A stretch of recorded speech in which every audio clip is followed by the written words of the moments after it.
1715 में फारूक सियार रूलर था, ठीक है।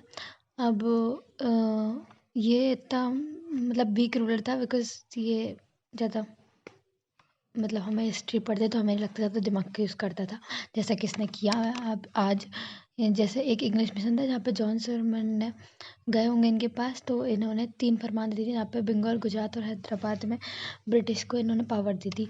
अब ना 3 और ये फरमान में इन्होंने क्या टर्म्स क्या थे कि बंगाल में तो इनको इम्पोर्ट एंड एक्सपोर्ट ड्यूटी देनी ही नहीं पड़ेगी, ओके।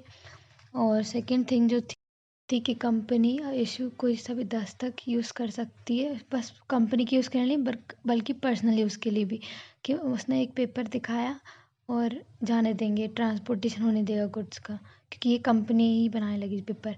और कैलकाटा में भी उन्हें ज़्यादा लैंड मिलने लगे थे और बिल्कुल कम रेंट पे भी, ओके। और हैदराबाद में भी नो ड्यूटी, और लेकिन बस मद्रास में इनको चार्ज रेंट भरना पड़ता था।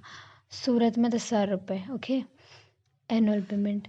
और अब ना ये गलत चीज़ हो गई कि ये जो रूलर था बहुत ही बेवकूफ़ रूलर था कि इसने कॉइन्स बनाने की पावर उनके हाथ में दे दी, इनको नहीं देनी चाहिए थी और इनको ही दे दी, उसने पकड़ा दी। अब क्योंकि हमेशा क्या किया, कॉइन्स मिंट करने, कॉइन्स बनाने की हमेशा जो पावर रहती है वो हमेशा गवर्नमेंट के पास होनी चाहिए, पर इसने इनको दे दी, अंग्रेज़ों को। तो बस फिर आप खुद ही सोच लो क्या होगा।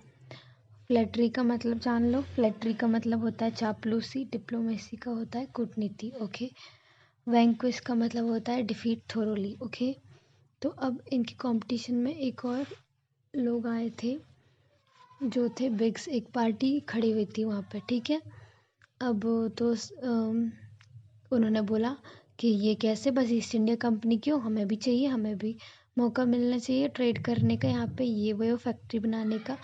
तो मुग़ल एम्परर ने अलाउ कर दिया और एक और फैक्ट्री बनाएगी जिसमें सर विलियम नॉरिस एम्बेसडर थे, गए थे कोर्ट ऑफ औरंगज़ेब में, औरंगज़ेब के कि हमें चाहिए कि हमें भी ये प्रिविलेज दिया जाए कि हम भी यहाँ पे ट्रेड कर सकें। तो फिर उन्हें मिला, बट उनकी जो कंपनी थी वो फेल हो गई। तो अब प्रेशर आया मतलब क्राउन का भी और पार्लियामेंट का भी, तो ये जो दोनों कंपनी थी इन्हें मर्ज कर दिया गया और इन्हें टाइटल दे दिया गया United Company of Merchants of England Trading to East Indies. तो ये था, तो this was the East India Company from 1708 to 1873.